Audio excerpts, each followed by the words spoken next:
A pleasant day to everyone. Welcome to the Unit 3 of our subject, General Education 4, or the Mathematics in the Modern World.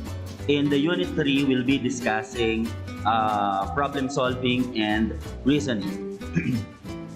But before that, let us first state the objectives of this unit. Discuss ways to solve a problem, solve problems using inductive and deductive reasoning, and solve problems using Polya's strategy. But before we move on, let us just have this math hugot from Ephraim. Expectation: x plus x equals 2x. That is the mathematics way. But in reality, x plus x equals heartache. Okay. Inductive and deductive reasoning. Inductive reasoning, it is a type of reasoning that comes up to a conclusion by examining a specific example. A conclusion that is made by applying inductive reasoning is called a conjecture, and conjectures may or may not be correct. Example number 1. Use inductive reasoning to predict the next number in the list. So we have here the list of numbers 1, 3, 6, 8, 11. What would be the next number? So from here, from 1, it became 3. So we add 2 to 1 to get 3. But in the next 2 consecutive numbers, we have here 3 and 6. So we add 3 to 6. And again, in these 2 consecutive numbers, when you add 2 to 6, it became 8. And then here, you add 3. So that means we have an two alternate numbers being added to get the next number in the list. So we have here 2, 3, then 2, 3. So what would be added to 11 to get the next number in the list? So it should be, so we started with 2, then 3, then 2, then 2, then 3, and then next would be 2. So we add 2 to 11 to get the next number here. So you will have 11 plus 2, which is 13. So the next number in the list is 13. Example number 2 of solving problems using the inductive reasoning. So take a look at this circle. In this circle, we only have 1 point in the circle. So we do have 1 region of the circle. But if we have 2 dots and we connected the 2 dots, we'll be forming 2 regions of the circle. If we add another dot or another point into the circle and we connect all the dots to one another, then we will be forming 4 regions of the circle. And then if we have 4 points in the circle and we connect each point to one another, then we will be forming 8 regions of the circle. And then if we continue and we place 5 points in the circle, so we will be having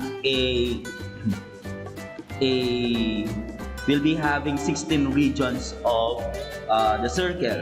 And as we continue putting points into the circle and connecting it, we will still be having regions of certain number of regions formed in the circle. Now, it's your turn. How many regions will be formed if there are 6 dots in the circle? I want you to draw a circle and then put 6 dots in the circle, connect each dot to one another to the 5 other dots, and then count the number of regions formed in the circle. Please draw it in a clean sheet of paper and post it into our page, Mathematics in the Modern World, in a specific post there. How about deductive reasoning? Unlike inductive reasoning, it is a valid form used in proving observations and arriving at conclusions. So unlike inductive reasoning, deductive reasoning are already valid, or these are already accepted proofs. It is a process by which one makes conclusion based on previously accepted general assumptions, procedures, and principles. So there are lots of ways on how to use deductive reasoning in solving problems, and we will be discussing this one by one. Here is an example of solving a problem using deductive reasoning. So we may use logic puzzle here. For example, solve this puzzle using deductive reasoning. John, Jenny, Sheila, and Jason were recently elected as new class officers. One is the president, one is the vice president, the other one is the secretary, and the other is the treasurer in a national high school. From the following clues, determine which position each holds. Number 1, the first clue, Jason is younger than the president but older than the treasurer. Second, John and the secretary are both the same age and they are the youngest members of the group. Sheila and the secretary are next door neighbors. So for us to solve this type of problem, we will be using a logic puzzle. So the first step is to make a table like this. So you write here the names of the students. So we have John. So we write here John, J-O. And then we have Jenny. So that's J-E. Then we have Sheila and Jason. So we have the 4 students, and here we write the different positions. So we have the president, the vice president, and then we have the secretary and the treasurer. From the first clue here, Jason is younger than the president but older than the treasurer. So definitely Jason is not the president, so we put an X mark here. Jason is not the president. He is also not the treasurer because of clue number 1. So from clue number 1, we may say that Jason is not the president nor the treasurer. Number 2, John and the secretary are both the same age. So John is not the secretary. So we put an X mark here. And they are both the youngest members of the group. So from this clue, we may connect, or we may use this clue to clue number 1 to identify which of them is the youngest. So from here, Jason is younger than the president, meaning president is not the youngest among between Jason and president. So we may say that John is not the president. So John is not the president since John is one of the youngest members of the group, and president is not the youngest. So John is not the president here. So we put an X mark. And then, so from here, Jason is older than the treasurer, meaning Jason is not the youngest in the group. So from here, we may say that Jason is not the secretary. So we may put an X mark here. So the remaining position for Jason is only vice president. So we may say that Jason is the vice president. If Jason is the vice president, then the 3 other students are not the vice president. So we put an X mark there. And then upon looking at the table, the only position left to Johnny is, to John, is the treasurer. So we may say that John is the treasurer. If John is the treasurer, meaning Jenny and Sheila are not the treasurer. So we put an X mark here. And then using clue number 3, Sheila and the secretary are next door neighbors, meaning Sheila is not the secretary. So Sheila is the president. If Sheila is the president, then Jenny is not the president and Jenny is the secretary. So using logic puzzle, we may say that John is the treasurer, Jenny is the secretary, Sheila is the president, and Jason is the vice president. So we already solved the problem using the logic puzzle. Another way of solving deductive reasoning is through the use of Sudoku puzzle. Sudoku puzzle is also a logic puzzle wherein it's a good exercise for the mind. So you could have logically thinker mind.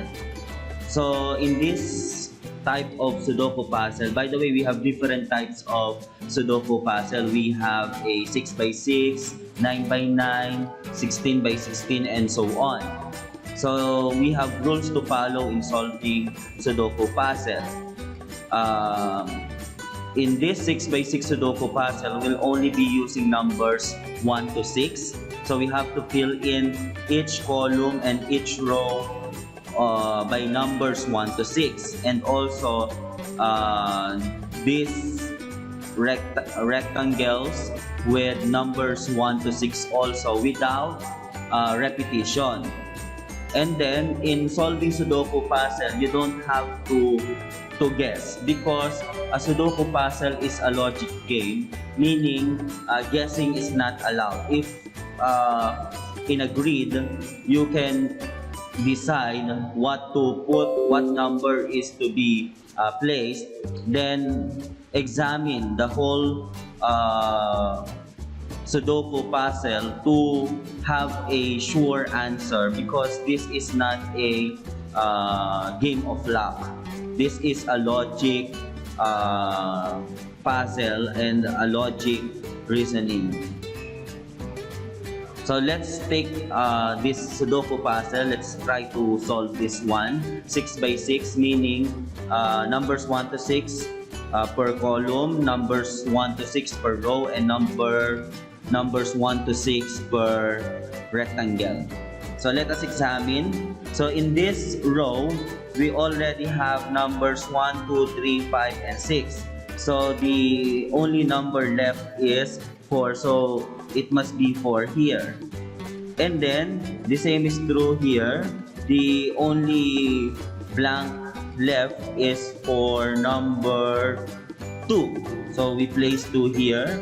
And then in this rectangle, the only number left is 6. So we write 6 there.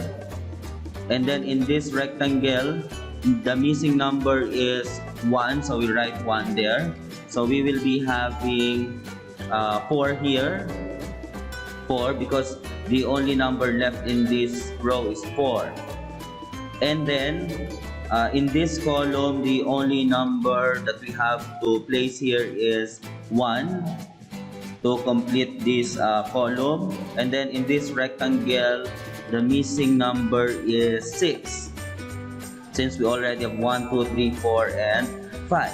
And then in this row, the only missing number is 6 because we already have 1, 2, 3, 4, and 5. So here we have to place 3. because we already have 1, 2, 4, 5, and 6. And in this rectangle, the missing number is 4. And then in this rectangle, the missing numbers are 1 and 6. So we already have 6 here, meaning 6 must not be here. So it's for 1, and this is for 6. If we already have 1, 2, 4, 5, and 6 here, so we write 3 here, and the missing and this grid is for 1, and that's the solve 6x6 Sudoku puzzle. This time, let's try to solve a 9x9 Sudoku puzzle, meaning we'll be using numbers 1 to 9. So the first step is to examine the puzzle and try to look into which part of the puzzle do have many numbers. So let's try to solve this column. In this column, we already have 1, 2, 3. Missing is 4. Then we have 5, 6. So the missing numbers are 4 and 7. So we should write 4 and 7 here. But take a look that we already have 7 in this row. So 7 must not be here. So this grid is for 4. And this is for 7. And then another column with lots of numbers is this column. So take a look, we already have 1, 2, so the missing is 3 and 4. So in this grid, take note that we already have 3 here. So 3 should not be placed here. So this grid is for 4 and this is for 3. Okay, so we already have 4 and 3 here. Okay, let us examine the boxes. So take a look at this box. So we have lots of numbers here. So the remaining grids are for numbers 1, 2, and 3. So 2 must not be here because we already have 2 here. And so these 2 grids are still available for 2. How about for 3? So 3 must not be here, but these 2 are still available for 3. And then how about for 5? So 5 must not be here, and 5 must not be here also. So this grid is for 5. Okay, so this is for 5. So upon putting 5 here, this row is not intended for 2 because we already have 2 here. So this grid is for 3 and this is for 2. So we already completed this box. So how about this box? This box also contains lots of numbers. So the missing numbers in this grid are 1, 5, 8, and 9. So 1, 5, 8, and 9. So 1 must not be here and 1 must not be here too because we already have 1 here and we already have 1 in this row. So the only grid left for 1 is this grid. So we write 1 here. And then for 5, so 5, we can still write 5 here in these 2 grids. So we move on to 9. For 9, so we have 9 in this row and another 9 for this row. So the only grid for 9 is this. And then for 8, so we have 8 here. So we cannot write 8 here. This is for 8. And this remaining grid is for 5. So we are already done with this box.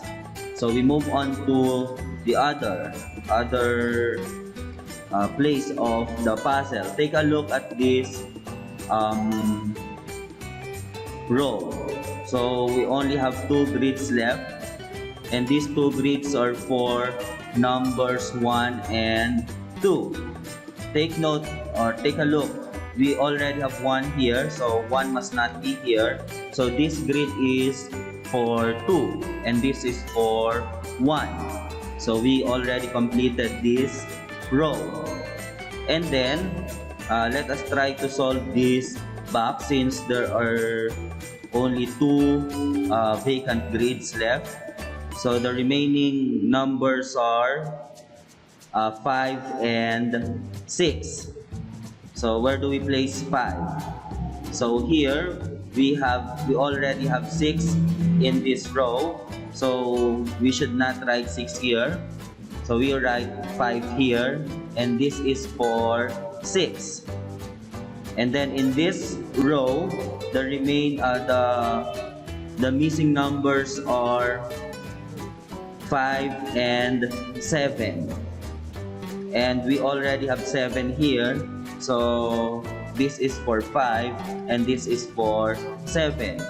And then in this box, the missing numbers are numbers 4 and 8.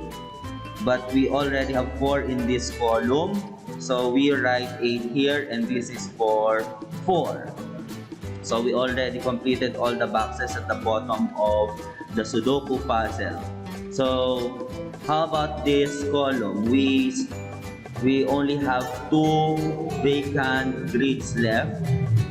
And these 2 grids are for numbers 2 and 7. 2 and 7. Alright. So if we place 2 here, it's still possible for 2 to be placed here and here. And the same is true with 7. So we leave that. Let's try another part of the Sudoku. In this row, the remaining grids are 2. And these grids are for numbers 4 and 6.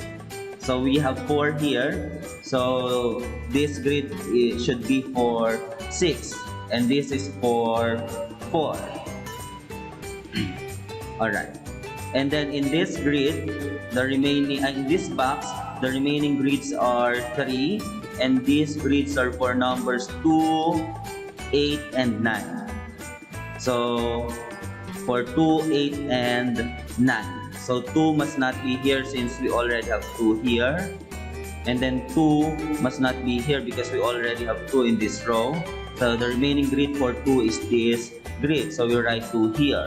And then for 8 and 9, so we already have 9 here. So 9 must not be here. It must be 8 and 9 should be placed at that grid. And then we try to solve this row. Remaining numbers are 3 and 9. So since we already have 9 here, we place 3 and then this is for 9. In this box, the missing numbers are 1 and 4. We already have 4 in this column, so it's for 1 and this is for 4.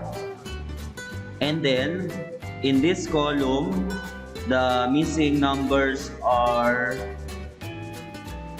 5 and 6. So it is still available for 5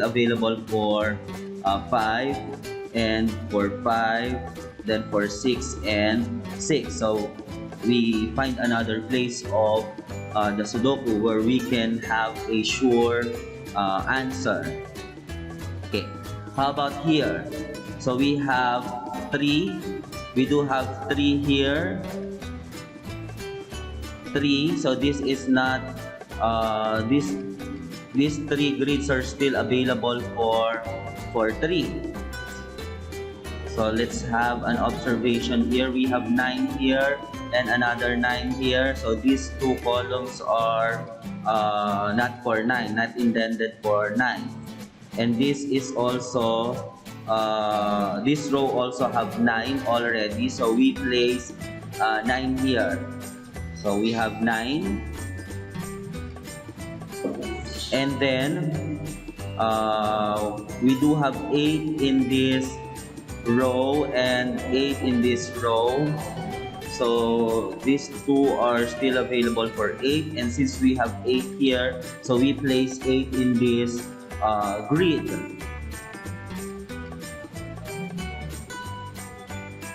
And then 2, so we have 2 here. In this column, the missing numbers are 2 and 7. We cannot place 2 here because we already have 2 here. So we write 7 and 2 at the bottom of 7. And then in this box, the missing numbers are 3, 5, and 6. We cannot write 3 here since we already have 3. So this grid is for 3. And then 5 and 6. So 5 and 6 are still safe to be here. In this grid, in this row, the remaining or the missing numbers are 4, 5, 6. So 4, 5, and 6. 5 must not be here. And 5 must not be here. So 5 must not be here because we already have 5 here. And then 5 must not be here because we already have 5 here. So the only grid available for 5 is this grid. So in this box, the only number missing is 6. So we write 6 there. And then in this grid or in this row, the remaining numbers or the missing numbers are numbers 4 and 6. So we cannot write 6 here since we already have 6 here. So this is for 4 and this is for 6. And then solving it, we'll be having 1. So the missing numbers are 2, 3, 4, 7. So 2, 3, 4, and 7 for this grid. So we cannot write 2 here already since we have 2 here. And also here since we already have 2 in this row. So the only remaining grid for 2 is this grid. And then for 3, we cannot write 3 here since we have 3. We already have 3 here. And then this is still safe for 3. And this is also safe for 3. For 4, we cannot write 4 here since we already have 4 in here and also in this grid because we already have 4. So the only grid available for 4 is this grid, so we write 4 here. And then for 7, so the remaining number in this column or the missing number in this column is just 7, so we write 7 here. And then in this box, the remaining number or the only missing number is 3, so we write 3. And then we have 1, 2, 3, 4, 5, and 7. The missing numbers are 5 and 7, but we cannot write 5 here since we already have 5 here. So we just have 7, and then this grid is for 5. And then in this vacant grids, the only missing numbers are numbers 3 and 6. So we already have 6 here.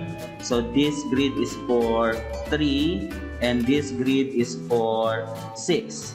And that is the 9x9 Sudoku puzzle solved. Another interesting way of applying the deductive reasoning is through the use of Kenken puzzle. In the Kenken puzzle, the rules are the following. Since we have here a 4x4 Kenken puzzle, then we have to use 4 numbers. The first 4 numbers, 1, 2, 3, and 4. And the same as the Sudoku puzzle, the numbers 1 to 4 in this column must not be repeated, and the numbers 1 to 4 in this row must not be repeated. But take a look at each black boxes. For example, this one. So we have here a black box with two small grids with an indication here 3 minus. This means that we have to think of two numbers from 1 to 4 that when you subtract, the difference is 3. And in this black numbers, in this black box, we have this indication 3 plus, meaning we have to think of two numbers that when we add, the operation is addition, that when we add, the sum is 3. And then in this box, this black box, two numbers that when we add, the sum is 5. And then in this box, we have to think of two numbers from 1 to 4 that when we subtract, the difference is 3. But we have here free grids. We have here 3 without any mathematical operation. So that means that this grid is intended for 3. And the same with this grid. So you write 3 there. So since this is a logic puzzle, you don't have to guess, but to examine the puzzle carefully and place the correct or sure numbers in a particular grid. So in this case, we have 3 here, meaning we don't write 3 anymore in this row, and we don't write 3 anymore in this row, and in this column we do not write 3 anymore, and here. So the only grid that we have to place 3 in this column are these two grids, this one at the bottom and this one at the top. But here we have 3 plus, meaning these two grids are for two numbers that when you add, the sum is 3. So it is impossible for you to have 3 in this grid because we do not have 0. If you add another number into 3, so the sum will not be equal to 3. So you cannot write 3 here. Instead, the only remaining grid for 3 in this column is this column. So you write 3 here. And then in this column, the only possible grid for 3 is this grid, because you already have 3 in this row, 3 in this row, 3 in this row. So the only row without 3 is this. So you write 3 there. And then in this black box, take a look at 7 plus. 7 plus, meaning you have to think of two numbers that when you add, the sum is 7. And what is the number that you have to add to 3 to get the sum of 7? So it's 4. So you write 4 there. And then in this black box, two numbers that when you add, the sum is 5. What number must be added to 3 to have a sum of 5? So it's 2. So you write 2 there. And then we examine our Kenken puzzle carefully. Take a look at the possible numbers that we have to write in here. So let's use this black box, 6 plus, meaning two numbers that when you add, the sum is 6 from 1 to 4.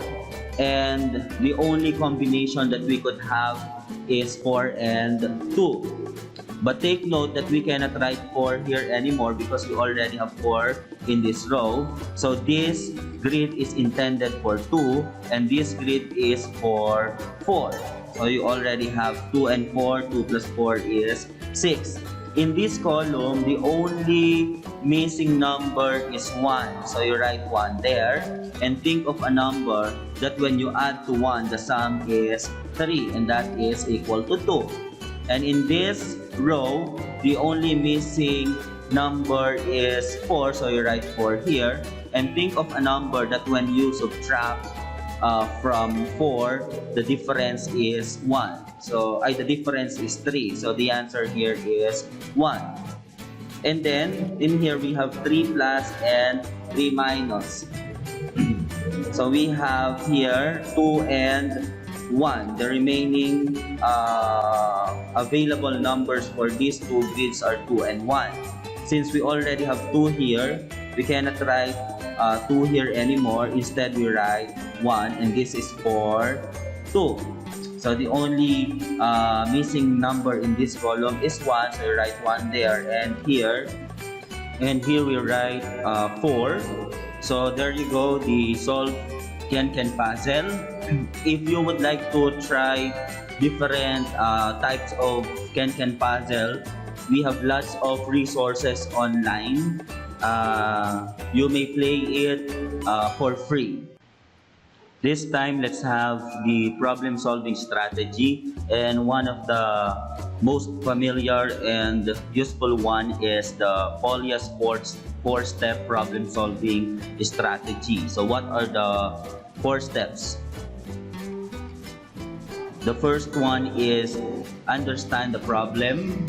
Number 2, devise a plan. 3, carry out the plan. And 4, review the solution.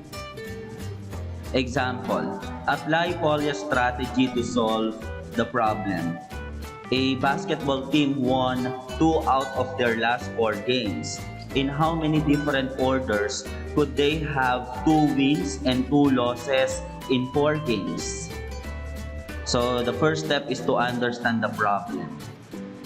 There are many different orders. The team may have lost the first game and won 2 straight games and lost the 1 last game. Or maybe they lost the first 2 games and won the last 2. There are other possibilities. So that is actually the problem, to determine how many different ways they could have 2 losses and 2 wins. So let's devise a plan. This problem may be solved using an organized list. So we list down all the possible combinations. An organized list is a list that is produced using a system that ensures that each of the different orders will be listed once and only once. So we have to be very careful in doing the list. So we carry out the plan. Each entry in our list must contain 2 wins and 2 losses, or 2 W's and 2 L's. We start by writing 2 W's and 2 L's and play along with the order using a system to ensure no duplication is done. This strategy produces the 6 different orders shown below. Okay, so we will have WWLL, then LWWL, WLWL, LWLW, WLLW, then LLWW. So these are the following orders, or these are the different orders of the 2 wins and 2 losses. So we review the solution. We have made an organized list. The list has no duplicates, and the list considers all possibilities. So we are confident that there are 6 different orders in which a basketball team can win exactly 2 out of the 4 games. So that is how we apply Polya's 4-step strategy. By the way, thank you very much once again for watching these video lessons. If you missed one of our video lessons, you just go back to the channel and look into the different lessons that you missed. Thank you very much. God bless, and hope to see you all soon.